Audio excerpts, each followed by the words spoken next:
Hola, en la sesión de hoy vamos a abordar lo referente a la culminación del juicio penal en el proceso penal venezolano.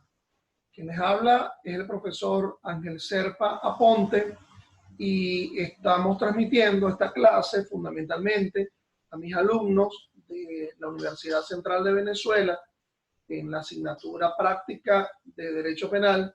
Se está transmitiendo desde mayo de 2020 desde Caracas. Y esta sesión, bueno, se aúna a otras sesiones vinculadas a disertaciones propias sobre el derecho penal en su parte especial y también sobre el derecho procesal penal. Sesiones que la pueden encontrar ustedes en la página, en el canal YouTube Ángel Serpa Ponte, para los cuales les invito que se suscriban si a bien tienen hacer. Bueno, recordemos que este juicio penal venezolano, que se configura a partir de el dictado del auto de apertura a juicio que condujo al inicio de la fase de juicio del proceso penal, fase de juicio que contiene el juicio oral y público, es decir, nunca confundir la fase de juicio con el juicio oral y público. Esta fase de juicio en el proceso penal venezolano, repito, que contiene el llamado juicio oral y público, puede concluir de alguna forma. Como se ha dicho en otras sesiones, este juicio penal, conforme a la parte infine del 312 del COP, Código Orgánico Procesal Penal, es para que se verifique la llamada fiabilidad de la prueba. Ya el análisis de la licitud, necesidad, pertinencia, idoneidad de la prueba, en principio, debió haberse realizado en la fase intermedia del proceso penal. Es decir, en la audiencia preliminar, conforme a la exigencia de lo que se indica en el 313 del COP 314, debió haberse analizado ese componente de la prueba, necesidad, pertinencia, idoneidad, licitud, siendo que la producción probatoria, francamente, se va a realizar en el juicio oral y público, que por lo tanto, la noción de la mendacidad o no de la prueba, es decir, la capacidad que tiene la prueba, la aptitud que tiene la prueba de demostrar un hecho o circunstancia, se va a verificar en el juicio oral y público.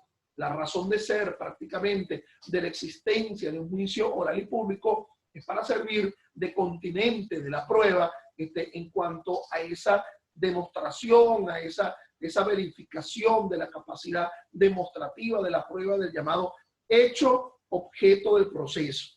Ese hecho objeto del proceso que está presente en el auto de apertura a juicio, pero que no solamente lo fáctico, es decir, la quaestio facti, el hecho, sino la calificación jurídica, el nomen iuris que se le ha atribuido, que se le ha adoptado a ese hecho, está presente en ese auto de apertura a juicio. Entonces, por lo tanto, ese juicio oral y público, bueno, va a funcionar fundamentalmente frente al tema de la aptitud de los sujetos de prueba, de los medios de prueba, para demostrar ese hecho. Ese hecho que está ubicado tanto en su aspecto objetivo, que es lo que se denomina la causación, como en su aspecto subjetivo, que es la culpabilidad. Ambos continentes, es decir, ambos aspectos de ese hecho tendrían que ser demostrados sobre la base de prueba.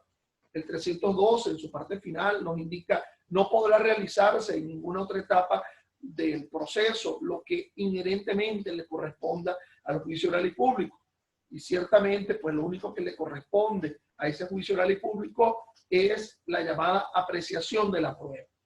Como se dijo en una sesión anterior, ya casi culminando ese juicio oral y público, es decir, ya habiéndose asumido la recepción probatoria, puede ser que el juez advierta sobre una nueva calificación jurídica, lo cual fue suficientemente explicado en esa otra oportunidad. Pero puede ser que también el fiscal del Ministerio Público o la víctima, siendo acusador particular propio, le otorgue, es decir, manifieste la llamada ampliación de la acusación. Pero puede ser también que se dé el llamado hecho o circunstancia nueva, lo cual se verifica en el artículo 342 del Código Orgánico Procesal Penal. Es decir, la recepción probatoria ha dibujado de alguna forma en contornos, ¿verdad?, un hecho nuevo, un hecho que debe estar vinculado al llamado hecho objeto del proceso, el llamado hecho acusado. Si el artículo 345 del COP nos habla de la llamada congruencia entre acusación y sentencia, esa congruencia, esa vinculación entre el hecho acusado y el hecho que va a ser sentenciado, en el interín entre la presentación del hecho en la acusación y la sentencia sobre ese hecho, pueden ocurrir diferentes circunstancias. Puede haber ocurrido que el propio juez de control, bueno, no admita la calificación jurídica que a ese hecho asumió el fiscal del Ministerio Público, o inclusive ni siquiera se acoja a la calificación jurídica presentada por la víctima en su acusación particular propia. Si es que el juez de control no quiso aceptar la calificación jurídica del fiscal y por lo tanto aceptar la calificación jurídica de la víctima frente al mismo hecho, el hecho no puede cambiar, como se dice en el derecho penal, las circunstancias de modo, tiempo y lugar. ¿Ok? Entonces, bueno, el hecho ocurrido en el sector Guatire, ¿verdad?, del estado Miranda, a las 9 de la mañana del día 15 de mayo del año 2020, es un hecho en donde se indica a Pedro como victimario y a José como víctima. Ese hecho, a lo mejor ese hecho se le otorga una calificación jurídica por parte del fiscal del Ministerio Público, lo asume como hurto con destreza, pero a lo mejor la víctima no asume esa calificación jurídica y lo considera el robo impropio en la modalidad de arrebatón. Y resulta que finalmente el juez de control dice, bueno, ni para ti ni para mí, ninguno de esa calificación jurídica yo acepto. Yo lo que considero que allí ocurrió fue robo agravado. Entonces, bueno, ese cambio de la calificación jurídica inclusive pudiera darse en el propio devenir del juicio oral y público, y es allí donde uno entiende por qué se denomina esto calificación provisional, a la forma como se denomina el hecho en el auto de apertura a juicio, porque aquí pudo haberse dado la posibilidad de que el juez advierta a las partes sobre una nueva calificación jurídica. O puede ser que en la finalización de la recepción probatoria, bueno, las pruebas no acompañan a esos acusadores, siendo ambos, o al fiscal, siendo solamente el acusador, en la calificación del hecho, y plantea una ampliación de la acusación.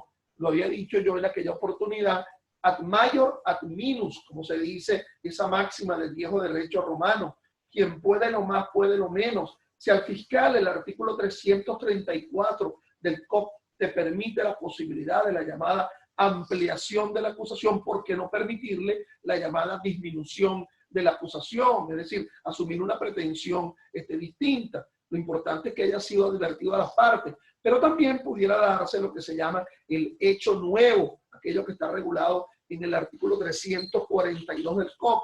Es un hecho que tiene que ver francamente con respecto al hecho objeto del proceso. Por cierto, que puede ser un hecho de circunstancia vinculada al hecho, directamente al hecho que se ha acusado, pero pudiera ser también una circunstancia procesal, es decir, se verifica en el propio desarrollo del juicio oral y público que aquello, ¿verdad?, por lo cual no se había dado la llamada suspensión condicional del proceso, y que eso de que el acusado no hubiese cumplido con el régimen de pruebas, si por ejemplo dentro del régimen de prueba era el pago de una determinada cantidad, y resulta que pareciera que no había ese monto en el banco, cuando se hizo la transferencia, cuando se dio el cheque, bueno, un hecho falso, puesto que se demuestra en el juicio oral y público que sí había la cantidad y que por lo tanto en aquel momento era proclive ese acusado de cumplir con el régimen de prueba a los efectos de la suspensión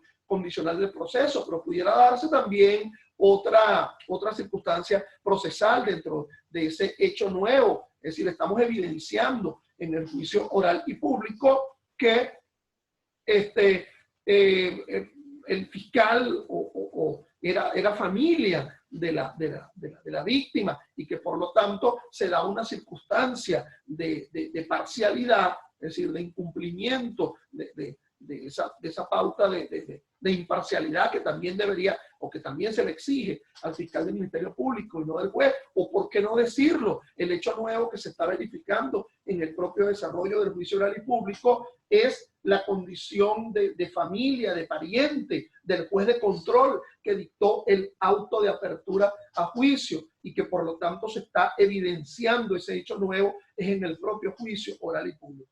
De todas, ese hecho nuevo, fíjate que el 342 tiende a confundir porque habla de hecho nuevo y de nuevas pruebas también. Entonces, bueno, ese hecho nuevo se está verificando en sus contornos, como decía yo, es decir, a partir de la recepción probatoria, pero pudiera ser que se requiera una nueva probanza y por lo tanto se reaperture el lapso probatorio. Por cierto que el 342 del COP le concede esa posibilidad que el juez de juicio asuma una iniciativa probatoria, aun cuando nos encontramos dentro de un sistema acusatorio, en lo cual se niega en principio la posibilidad de que ese juez asuma iniciativas probatorias, porque tan importante como la imparcialidad, es como lo decía este gran autor español, Juan Montero Aroca, en su libro que recomiendo, Principios del Proceso Penal, una explicación basada en la razón.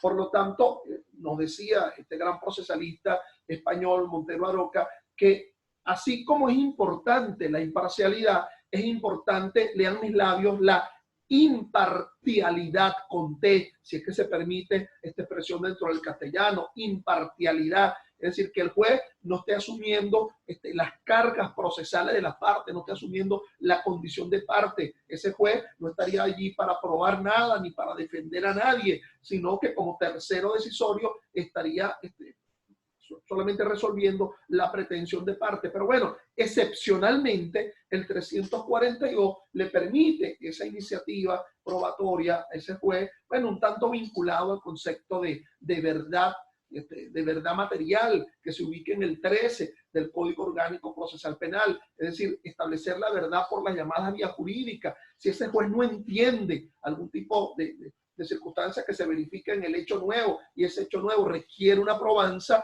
bueno, él podrá tener una iniciativa probatoria, algo así como lo que en el proceso civil se denomina como auto para mejor proveer, pero ojo, siendo muy comedido, sino de una forma deportiva, porque fundamentalmente el sistema acusatorio es un sistema adversarial, donde el titular de la acción penal es quien tiene iniciativa probatoria. Lo había manifestado en la clase respectiva, cuando di el ejemplo de que alguien hubiese entrado al juicio oral y público por el delito de estupro, por el delito de violación. Y los medios de prueba, los sujetos de prueba, los testigos indican, no, bueno, no hubo tal violación, hubo realmente consentimiento a esa práctica sexual, fue violenta, pero tenía un testigo, pero como ellos están acostumbrados a hacerlo, porque ellos son hermanos y así, ¿cómo? Son hermanos, entonces estaríamos en presencia del delito de incesto, ya no estaríamos en la posibilidad de la llamada violación, del abuso sexual, y entonces el juez le pregunta a las partes, bueno, ¿qué criterio tienen con respecto a este hecho nuevo que se ha verificado en el juicio oral y público?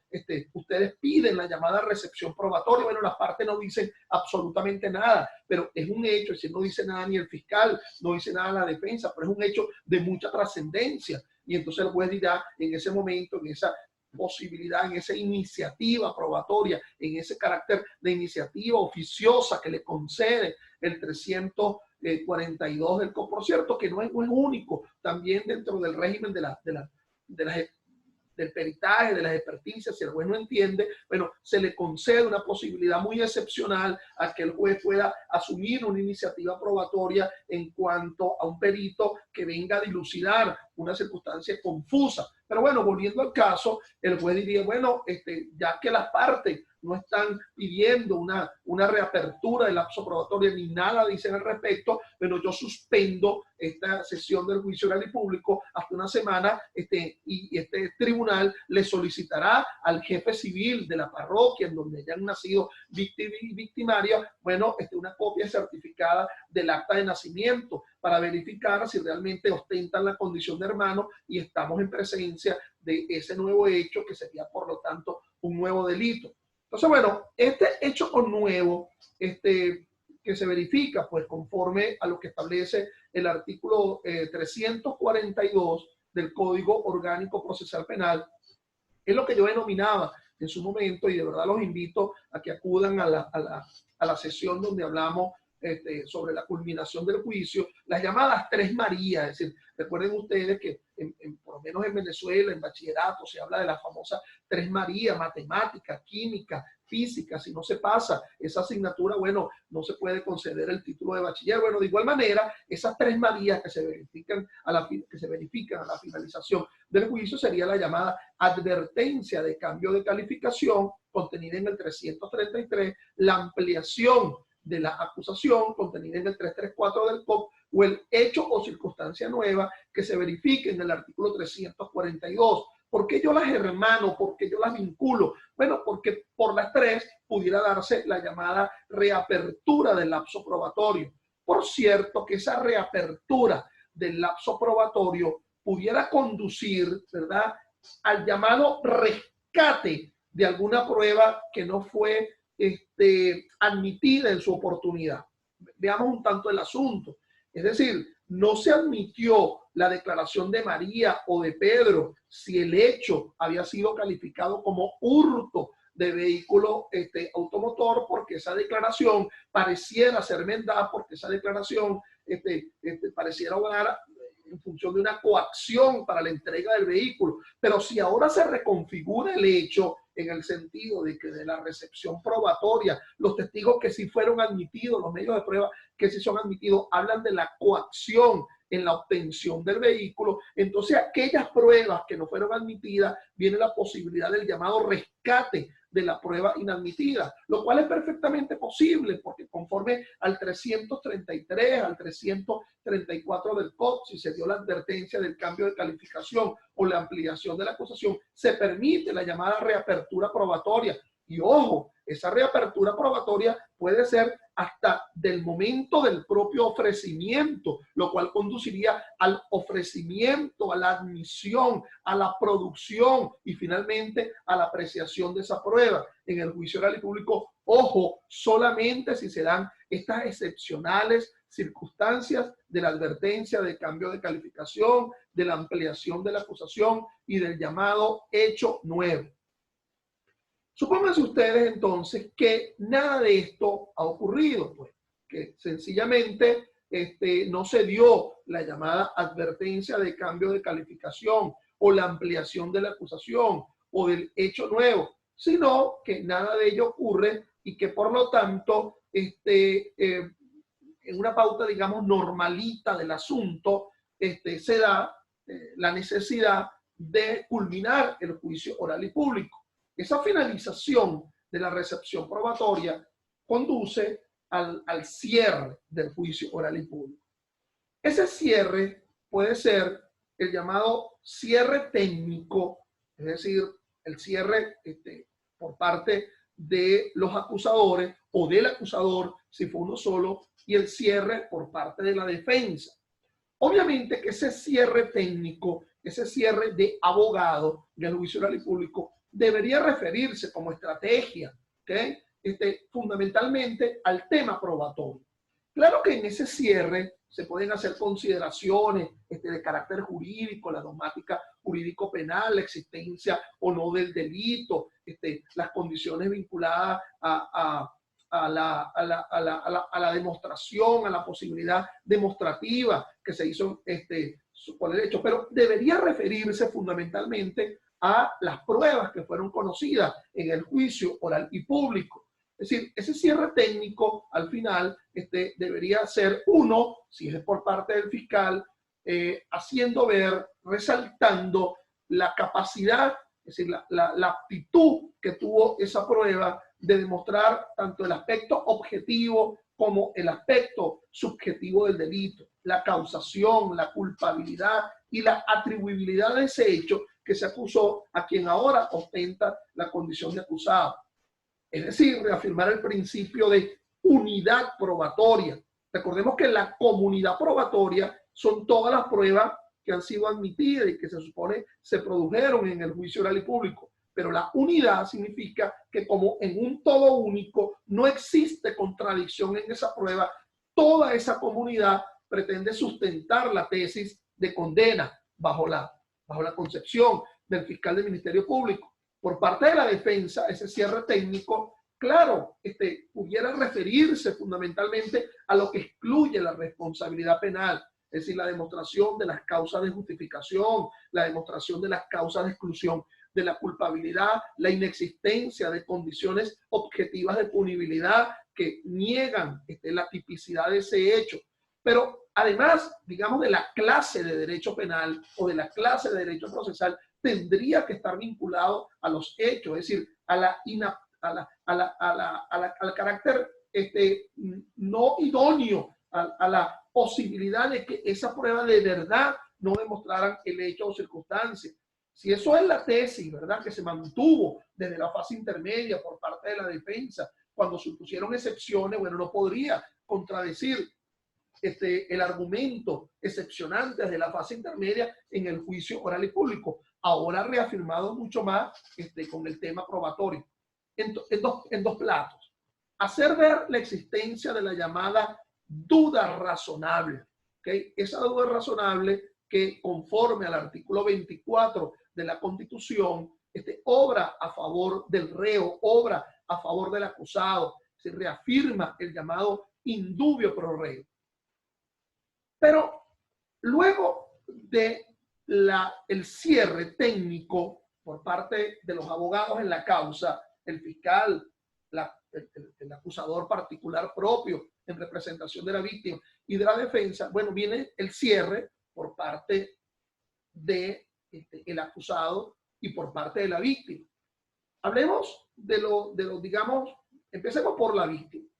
Mal se podría negar ese cierre, esa declaración final por parte de la víctima, atendiendo a la idea de que la víctima, por ejemplo, no presentó acusación particular propia o ni siquiera presentó una querella para dar conocimiento del hecho.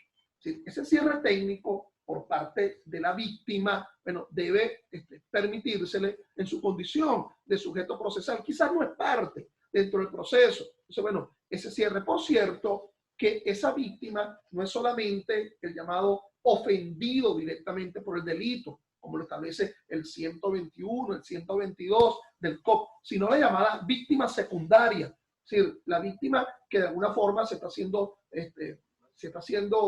asumiendo presencia en el juicio oral y público y que por lo tanto de alguna forma, bueno, representa los intereses de la víctima directa, quien fue ofendido directamente por el delito, con más razón, si la víctima directa, el ofendido directamente por el delito, aquella concepción del derecho penal, el titular del bien jurídico que ha sido ofendido por el ilícito, se encuentra presente en el juicio oral y público. Pero obviamente también el cierre va a ser un cierre por parte del acusado. Por cierto, que en lo que atañe al acusado, aun cuando fuese un cierre, es decir, final, debería de igual forma apercibírsele del llamado precepto constitucional, es decir, que no está obligado para declarar. Un asunto interesante. El cierre no es un acto probatorio, ¿okay? Se supone que en el cierre, de acuerdo a la concepción de la parte, bueno, el acusado se defendería, insistiría una vez más, ¿verdad? Bueno, quiero reiterar que yo no he cometido el hecho. Pudiera ser que él quisiera declarar, aunque previamente se ha negado a declarar, se acogió al precepto constitucional, pero es imperativo que aun cuando fuese para el cierre y no sea una actividad de carácter probatorio, el juez del juicio, bueno, aperciba, le ponga el conocimiento de la existencia del precepto constitucional contenido en el artículo 49.5 de la Constitución y en el Código Orgánico Procesal. Pero ¿qué pudiera ocurrir, mi estimado, si en ese cierre la víctima diga, yo lo que quiero decir es que él no fue? O que el acusado diga, yo lo que quiero decir es que yo sí cometí el hecho. Técnicamente, ¿cómo se denominaría esa declaración en un cierre?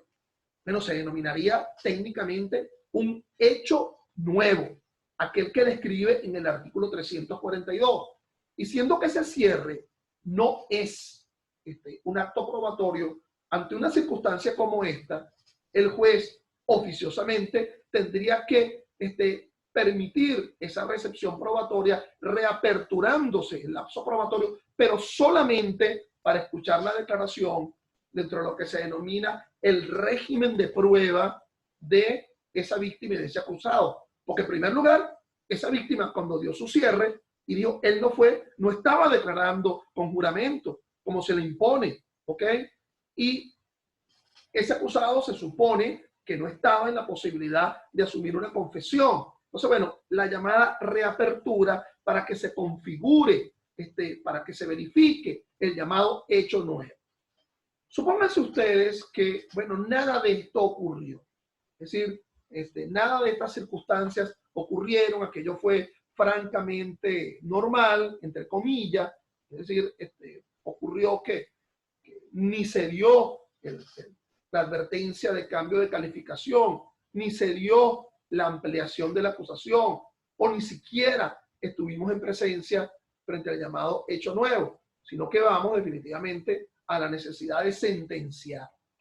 Entonces, el código establece que existe la llamada deliberación. Este concepto de deliberación a la finalización del juicio oral y público, una vez que se ha recepcionado la prueba y una vez que se ha dado el cierre técnico y el cierre, digamos, de parte, uno lo entendía un tanto cuando el tribunal de juicio era un tribunal mixto.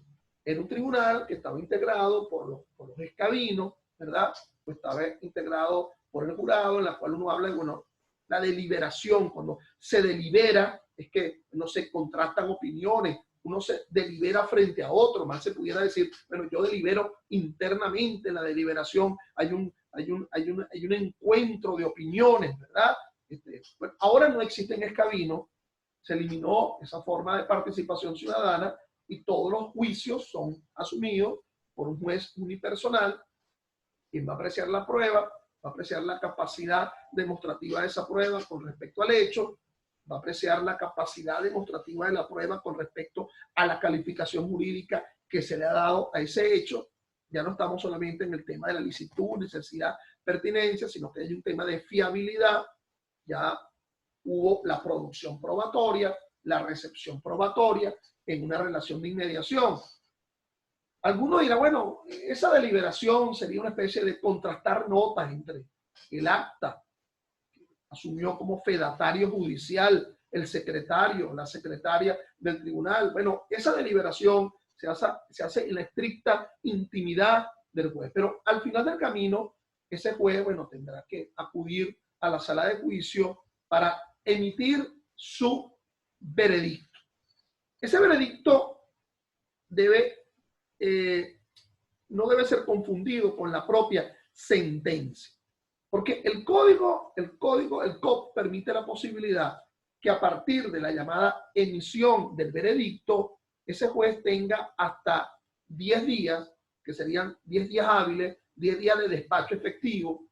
Recuerden que conforme al artículo 156 del Código Orgánico Procesal Penal, una vez presentada la acusación, los días hábiles son los días de efectivo despacho, a diferencia de lo que ocurría en la fase preparatoria, sobre todo cuando está vinculado al tema de la libertad. Entonces, bueno, esa emisión del veredicto en presencia de la parte, en ese carácter público del juicio oral y público, no pudiera ser distinto la culminación de ese juicio oral y público. El código en forma alguna exige que las razones de motivación de por qué se dicta un determinado veredicto se expresen verbalmente a la finalización de ese juicio, pero qué bueno que así fuera, porque qué bueno si ese juez emite las razones, la motivación de por qué dicta un determinado tipo de sentencia, la tesis de la sentencia, y para que por lo menos quede plasmada en acta, porque lo normal, lo que establece el código, es que la motivación va a estar expresada de forma escrita en la sentencia, esa sentencia que va a ser publicada dentro de los 10 días siguientes a partir de la emisión del veredicto. Pero ojo, mis amigos, 10 días es mucho tiempo. Y si esos 10 días son 10 días hábiles, son 10 días de despacho, mucho puede ocurrir entre la emisión del veredicto y la publicación de la sentencia. Es decir, para ponernos un poco trágico, ¿okay? Pudiera ser que el juez se muera, ¿okay? O pudiera ser que el juez sea destituido, o pudiera ser que por razones como las que estamos sufriendo el mundo entero en este momento, ¿okay? Por razones de la pandemia, y ahí están las resoluciones del Tribunal Supremo en estos últimos meses, abril, mayo de 2020, la resolución 1, la resolución 2, la resolución 3 de la Sala Plena del Tribunal Supremo, donde se suspende la realización de actos procesales, se suspenden la dinamización del proceso, salvo para lo que esté vinculado a la fase preparatoria, si en los tribunales de guardia, los tribunales de control. Imagínense ustedes que un tribunal de juicio haya emitido un veredicto, pero que todavía no haya publicado la sentencia. Bueno, en todo caso, son 10 días hábiles lo que concede el Código Orgánico Procesal Penal a los efectos de la publicación íntegro, ad íntegrum del fallo a partir de la emisión del veredicto. Esa emisión del veredicto a la finalización, bueno, simplemente son 3 las opciones, no hay más. ¿Okay?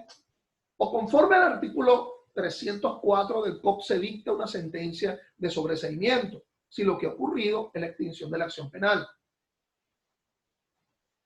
En el desarrollo del juicio se verifica que ocurrió la llamada cosa juzgada, que definitivamente ya sobre este hecho ya hubo un pronunciamiento previo y se dan los 3 elementos de la cosa juzgada entre las mismas partes de la pretensión procesal. Esa sentencia previa, instrumental, jamás fue recurrida, por lo tanto se confirma materialmente esa cosa juzgada. Pero las otras 2 opciones están allí pendientes, es decir, o una sentencia absolutoria escrita en el artículo 348 del COP o una sentencia condenatoria. De ser una sentencia absolutoria, esa sentencia absolutoria, bueno, lo que hace es sustentar el indubio pro reo del artículo 24 de la Constitución. Lo que sustenta el carácter absolutorio de una sentencia es precisamente, de nuevo repito, ese indubio pro reo sobre la base de la llamada duda razonable. Pero la duda razonable siempre se vincula mucho más al tema probatorio. Pero pudiera ser que en la verificación del juicio oral y público, bueno, son 2 los hechos los que se demostraron. Se demostró que Pedro mató a Juan, pero se demostró también que lo hizo en legítima defensa. El derecho siempre se ubica en una concepción, la justicia, de una balanza. Y si esos 2 hechos son los que están demostrados, bueno, la balanza se inclina hacia el hecho que sea mucho más favorable del reo. Es decir, ambos hechos demostrados,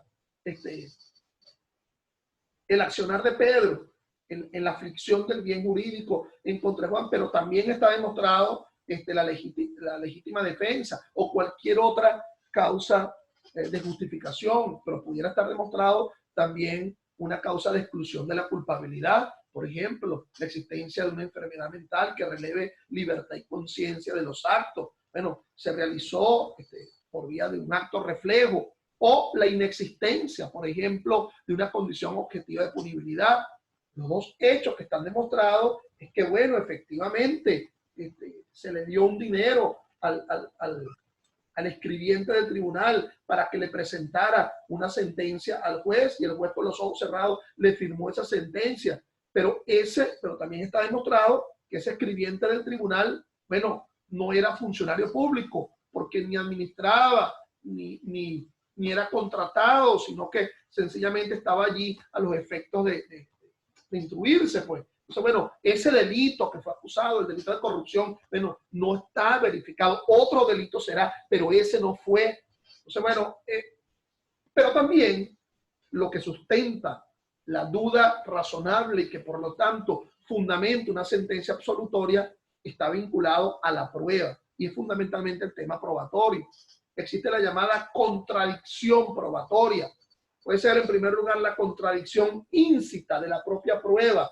Entonces, bueno, al principio el testigo dijo A, pero al final dijo B, y por lo tanto se contradice internamente. La contradicción interna de la prueba. Ahí se presentó, ¿verdad? El peritaje, ahí se presentó la conclusión de forma escrita, pero la experticia es una prueba histórica, no porque sea muy vieja, sino porque implica conclusión y deposición, lo que afirmaste en la propia conclusión escrita. Bueno, tienes que decirlo en el juicio oral y público, y hay contradicción entre lo que se dijo en el escrito, es decir, en la conclusión escrita de la experticia, con lo que se dijo en el juicio oral y público. Entonces, pero también puede haber una contradicción de la prueba con respecto a otra prueba, la llamada contradicción externa, y por lo tanto no se puede dar la llamada unidad probatoria. La comunidad probatoria como un todo único, bueno, sustenta la tesis de la sentencia. Y si la sentencia debe ser condenatoria, porque hay una certeza de culpabilidad, esa comunidad probatoria se muestra contradictoria frente a esa tesis. La tercera opción, obviamente, es la sentencia condenatoria, descrita en el artículo 349 del COP. Recuerden que estamos hablando de una sentencia condenatoria, ¿verdad? A la finalización del juicio oral y público, sentencia condenatoria, porque también pudo haberse dado una sentencia condenatoria al inicio del juicio oral y público, cuando esa sentencia condenatoria devino de la admisión de los hechos. Pero esa admisión de los hechos solo pudo haber ocurrido vestibularmente, al comienzo del juicio oral y público. En cambio, esta sentencia condenatoria que se verifica a la finalización del juicio oral y público es estructurada en la eficiencia probatoria, en la demostración de esa culpabilidad. Recordemos que no es solamente frente al aspecto objetivo del delito, la causación, sino frente al aspecto subjetivo, la culpabilidad. Por cierto, que ese artículo 349 del Código Orgánico Procesal Penal indica que al emitirse esa sentencia condenatoria tendrá que establecerse en ella sobre si se anula algún documento que tiene que ver directamente con el tema de la sentencia condenatoria, y así remitir, hacer de conocimiento externo la nulidad de documentos que estén vinculados a ese quehacer condenatorio. Bueno, mis amigos, hasta ahora lo vinculado a esta culminación del juicio oral y público, y nos vemos en una siguiente oportunidad. Gracias.